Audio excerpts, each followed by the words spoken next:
সম্মানিত মাছ চাষি ভাই ও বন্ধুরা, দেশ ও দেশের বাইরে থেকে যে যেখান থেকে ভিডিওটি দেখছেন, কোরাল মাছের পোনা।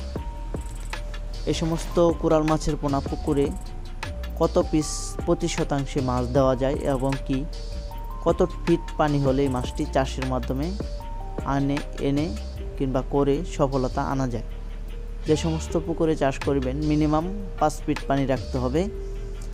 আর যে সমস্ত পুকুরে চাষ করবেন অবশ্যই পানির কালার পরিষ্কার থাকতে হবে, কলের পানির মতো।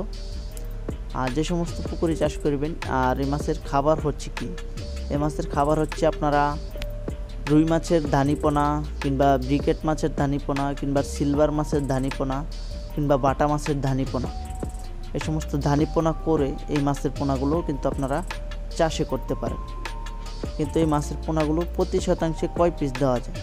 প্রতি শতাংশে এককভাবে চাষ করলে 50 পিস করে আপনারা প্রতি শতাংশে মাছ দিতে হবে। আর এই সমস্ত মাছ চাষ করলে অবশ্যই পর্যাপ্ত পরিমাণ খাবার রেখে মাছের পোনাগুলো আপনারা চাষ করবেন, তাহলেই এই মাছের পোনাগুলো চাষ করে আপনারা সফলতা আনতে পারবেন। এই মাছ কিন্তু আপনার বোয়াল মাছের মতোই খাবার লাগে, চিতল মাছের খাবার অনেক কম লাগে, এই মাছটার খাবার অনেক বেশি লাগে। কিন্তু যে সমস্ত মাছ চাষি ভাইয়েরা কোরাল মাছের পোনা চাষ করিবেন, তারা অবশ্যই আপনাদের পানি রাখতে হবে 5 ফিট। আর অবশ্যই গুঁড়া মাছ, ছোটো পোনা, দানি পোনা সৃষ্টি করে এই মাছের পোনাগুলো নিয়ে চাষে ফেলতে পারবেন। পানি থাকতে হবে 5 ফিট পুকুরে। যে সমস্ত পুকুরে চাষ করবেন পানি পরিষ্কার রাখতে হবে, পানি সচ্ছল রাখতে হবে। রুই, মিরকা, সিলভার ব্রিকেট ফালে মাছগুলো চাষ করিতে পারেন।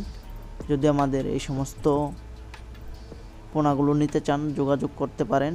আর আমাদের ভিডিওটি কেমন লাগলো, ভালো লাগলে অবশ্যই লাইক করবেন, চ্যানেলটি সাবস্ক্রাইব করবেন। সকলেই সুস্থ থাকবেন, ভালো থাকবেন। ধন্যবাদ।